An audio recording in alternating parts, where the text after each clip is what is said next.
Lindsay here, the Frugal Crafter. Oh, I had one of those days. I had to go to the grocery store, had to do a framing job. I'm telling you, I'm ready to unwind with a little simple watercolor, and this comes by request. It's a wild violet. And I wasn't sure what a wild violet looked like, and I'm like, are those the things I walk by all the time on the side of the road? Come to find out, they are. So this is by request, and somebody sent me a photo, and I'm going to go ahead and actually draw this with pens right on my watercolor paper. How exciting! Oh my goodness! I hope I don't make a mistake. We don't have to worry about that, do we? Alright, so I'm just going to draw like 3 violets in here, and I'm just kind of putting in the petals. I'm stopping my lines before I get to any, like the center where I have petals that need to connect, because that way I can just kind of, I can add that in afterwards with a smaller nib when I'm a little bit more confident of where everything's going to go. So I'm just getting my basic shapes in here. So there's 1. Maybe I'll just do 2. We'll see how this. Ooh, I know. I'll put a little bud in here. Oh my gosh. So okay, maybe I've had too much caffeine. I really didn't think I did, but and I couldn't have really when I think about it. I went to the grocery store. And usually when I come back from the grocery store, I put the tea kettle on, and as I'm putting away, I let the tea kettle heat up while I'm putting away my groceries, and then, yay, reward for me, I have a cup of tea when I'm done, because I need the rewards, apparently. And then I'll like go check my email or whatever while I have my cup of tea. But I was at the grocery store today, and they had a sale on these 24 packs of Diet Coke, and I'm not a big soda drinker, and I stopped using Equal several oh gosh, like over a year ago, a year and a half ago, and that's been great. And occasionally I'd have a Diet Coke, but you know, I stopped putting Equal in my coffee and whatnot. And anyways, the Diet Coke was just fabulous, and I'm like, oh yeah, Diet Coke, I could go for one of those. It's 81 degrees right now, by the way, not 45, which is so exciting this year. And I was like, yeah, hot day, Diet Coke, gotta have that. I filled the glass with ice, I poured myself a Diet Coke, I was so excited. That was awful. I did drink most of it though. So maybe, but a little aspartame, Diet Coke, caffeine, I don't know.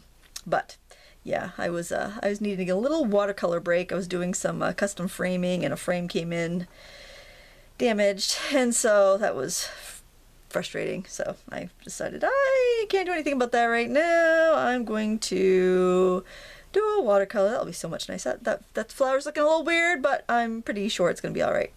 All right, so I'm just gonna put in a little center there. Now I'm gonna switch to a smaller nib. This is a 03 Pigma Micron from Oriental Trading. They sent me a bunch of these for my mixed media tutorials, and actually I really love doing pen and ink and watercolor, except I haven't done that in a while, so I thought, you know, that would be kind of fun to do that here today. All right, so let's see.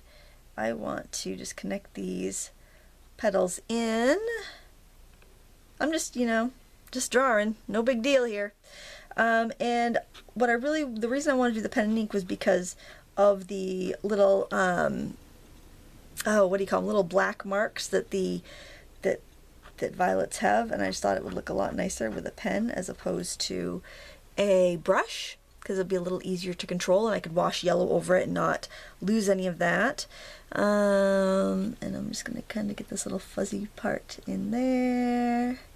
It's funny, wild violets, I didn't realize they were a weed. They're a weed and people try to get rid of them. I think they're gorgeous. I wouldn't get rid of them. Then again, my lawn is a whole mishmash of moss and various plants that may or may not be grasses. It's very shadowy and damp in this part of the world. I'll be happy with whatever wants to grow on my lawn. And I'm just throwing in a few more of these little petals here. It's giving me some room to put a little yellow center, which will really make the violets pop. I'm going to put some leaves in. I'm going to go back to my 03. Actually, you know what? I could go with the bigger one, this 08.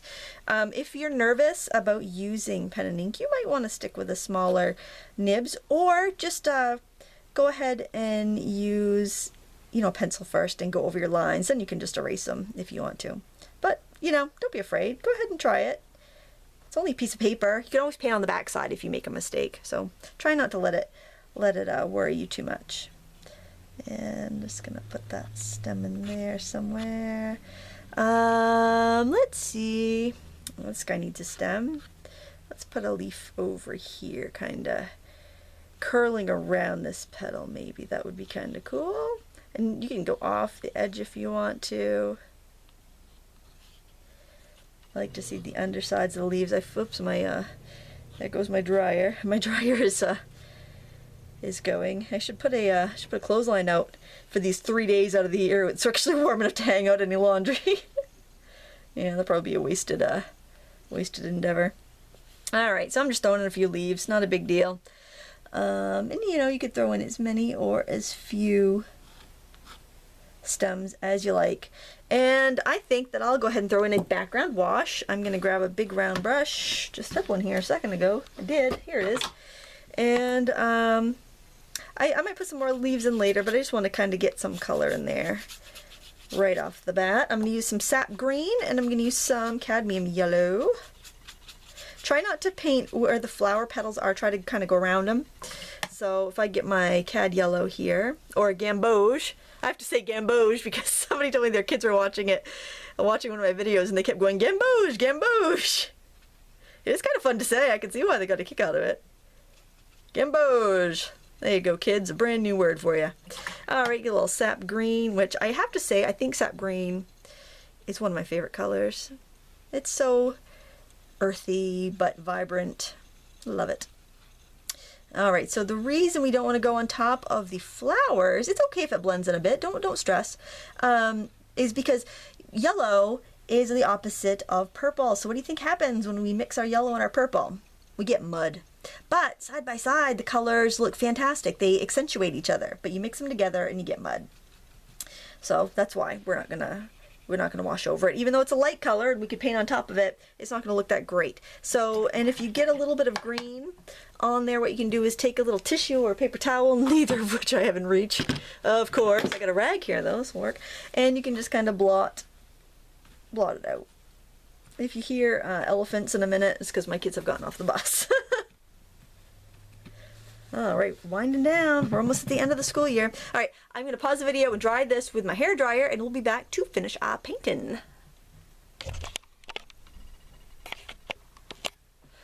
All right, so I've got my paper dry. I decided to go back in. I didn't think my blacks were dark enough, so I'm back in with the 8 nib pen, and I'm just throwing in some more of the little streaky veins. Here you can keep it with a fine point, or you can switch to the bolder points. Completely up to you. And it could have, you know, I'm just kind of like starting where I want the heaviest line at the inside, just kind of flicking it outwards, and that gives me a little bit more control. And I can even go back in with my thinner one and drag out some more. And please enjoy the singing by my daughter who's upstairs and doesn't realize I'm doing a video, I guess. No, there's only one singing. Yes, I said one. Say it's Maisie. Say it's Maisie. Say it's Maisie. You already did. No, oh, there we go. We got one sister telling on the other. Okay, so now I am going to mix some alizarin crimson and ultramarine blue to make my violet color. And I think that I am going to wet the petals first and then add my color. And why don't I zoom in a little bit so you can see that better. There we go. And I'm just gonna wet the petals. I don't want big beads of water on there, so I'll get my towel handy. I just want to have a soft sheen on these. And you can see the Micron pen is waterproof. It's waterproof. It's not alcohol based though. It's really great. And there are the elephants I was telling you about. 3 kids right off the bus.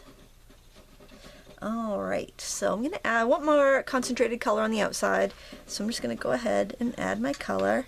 I can blot my brush off if I'm getting too much. This will pretty much do its own highlighting and shading when I work in this fashion. I can add more later. Let's go right around here. So I see these every morning when I walk the dog. I usually get a good view of all the roadside foliage because my dog's often wanting to hop into the woods to do her business, so all kinds of lovely foliage in my travels. And I could help this blend around a little bit if I want, or I can leave it as is. I want to leave that a little light in the middle because I'm going to want some yellow there later. Now if you want some more veins and you want them purple, if you have a piece of a cut up credit card, which I always have on hand, right over here, then you can scratch in some of those details, just kind of pulling them from the outside. See, just like that. It's very subtle, but it adds to the realism, and it gives you kind of like a little bridge between the harsh black veins and the or black streaks. I don't know if they're really veins or they're just streaks, and the you can see that, and the difference between the pen work. So you see the difference. All right, so we're gonna do the same thing for each of the other petals. You can follow right along with me. This is a pretty quick thing, so I'm just gonna go and wet all the petals at once and just get right in there and do it. I don't think it's gonna make a big deal there where the green got into those petals. I think it'll be fine. All right, a little bit more of our mixed purple. You could use a purple out of the tube if you want, like a dioxazine violet, which I'm probably misspelling, but you know what I mean. Some of those paint pigments are really hard. Quinacridone, that's my favorite to mispronounce.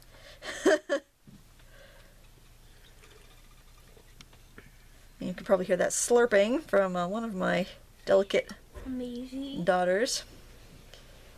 They're both down here right now. They're pointing at each other and making faces, trying to distract me. Look at me, I've got composure.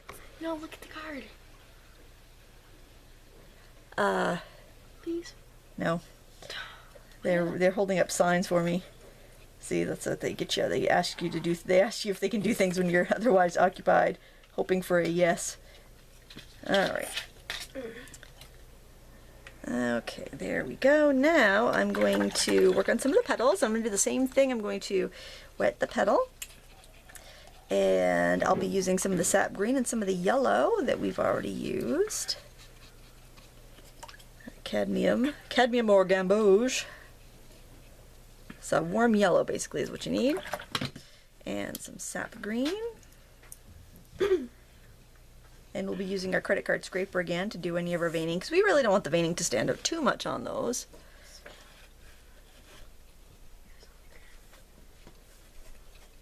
And I want a little bit of a wave to the edge of my petals, so I'm just kind of dabbing my brush there on the edges. And then grab your credit card and add the veins in. Just kind of maybe put a center vein up there in the center, and then you can do veins off. You can either go from the outside or from the inside. I think it's a little bit easier to go from the inside to make sure that they're kind of going in the right direction, I guess. It's a little bit easier to do that. And they'll show up a little bit more, I think, as it dries. Get a lot of petals in there, a lot of pigment in there. And we're going to do the same for the other flowers I have. Might put them a little bit more. Thank you for sneezing quietly, Lila. You could have just let it go. That would have been fine. Alright, a little more cadmium yellow. Or if you prefer, gamboge. You have a new vocabulary, color vocabulary word when you're done watching this video today. Alright, bless you, Lila. Goodness gracious. Must be dusty down here. She's sneezing. Sneezing like crazy. Sneezing like the dickens. I know. I'm doing it quiet for you. Thank you. Just a little dabbing here along the edge. Oops, oh, got a little out of hand. That'll be fine. And I really don't like the shape of that. I'm going to bring that in around a little bit. I don't really. That will require some other fussing later with a pen, I think. Or I might just leave it. Sometimes I just like to leave it, even if it isn't perfect. Let's face it, most of the time I'll just leave it. This is just a watercolor card. I'm not gonna fuss about it. I'm not gonna freak out about it. And let's see, I'm not exactly sure what this was. Looks like it's part of a stem, so I'm just gonna make it end somewhere else. And for this little leaf up here, I think I'm just gonna add some color to it. You got a little bit of yellow so it can help bring out the vibrancy of the purple. You can add as much or as little detailing as you want when you do pen and ink. I mean, you may start a pen and ink drawing and decide you never want to add washes of color to it. That's completely fine. Or you can do a watercolor, just like a traditional watercolor, and then decide it just needs a little something extra, and then you can go for your pen and ink for that. So, you know, don't feel like you have to start, or you have to start it with pen, or you have to finish it with pen. You know, you can do it however you like.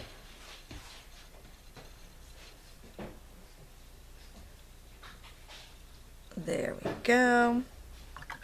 And I'm going to pause the camera and let this dry, and we'll be back in a minute. Alright, I forgot though, before we go to dry it, we want to make sure we have any veining done in our little flowers here. If you want them, put it in now. Alright, now I'm going to pause it and dry it. Alright, so now we can add some washes of the purple, our mixed purple that we made. Or, you know, use tube purple out of the tube, that's fine. And that's just going to kind of deepen some of the color. And I want to deepen the color around where we put the black marks. And I'm just doing that by kind of flicking it up with my brush.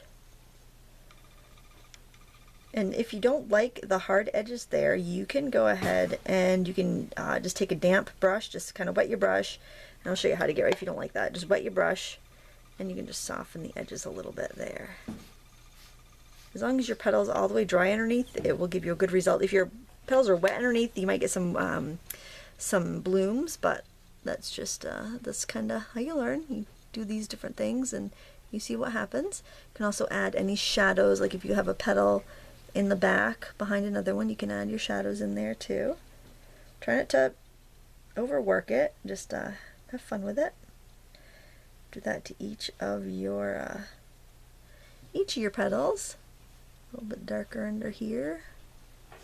You could actually take your paints right outside and find some wild violets to paint. Today it would be beautiful. A beautiful day here in Maine anyway to do that.